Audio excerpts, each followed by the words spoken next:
Yanis Varoufakis, you've walked into another hailstorm of political craziness. We've got the furthest left leader Labour has ever had. You met him. What do you think of him? He's a thoroughly decent person. I think everybody who has ever met Jeremy comes up with that answer. The reason why this hailstorm has happened, of course, is because people all over Europe, and I think in the United States too, at least in part, have had a gutful of this incredible notion that during the good times, finance must take over, and during the bad times, everybody else will have to pay the price for what they've been up to. As a role model goes, a party that came to power in January, elated, and crashed and burned in July is not a great role model for Jeremy Corbyn. You'd admit that.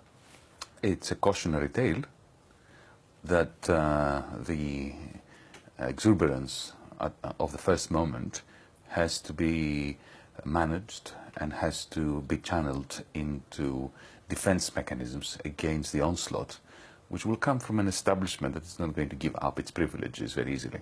What can Jeremy Corbyn and John McDonnell learn from what you did in office?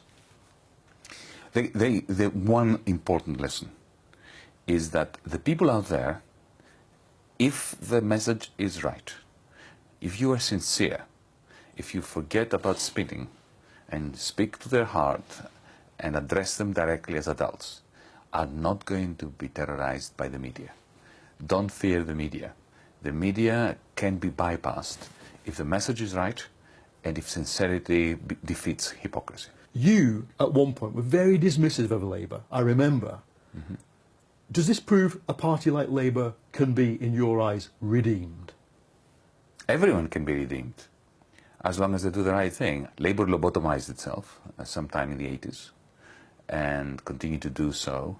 Continued to play down its critique of capitalism, of British capitalism. It continued to pretend that it was a light version of the Conservatives. And therefore, it ended up being the only political party or organisation in Britain that disowned class struggle. If Jeremy Corbyn came to you and said, Yanis, help us, would you? On a formal basis? I don't think they need me. And we all need each other. Yanis Varoufakis, thank you very much. Thank you.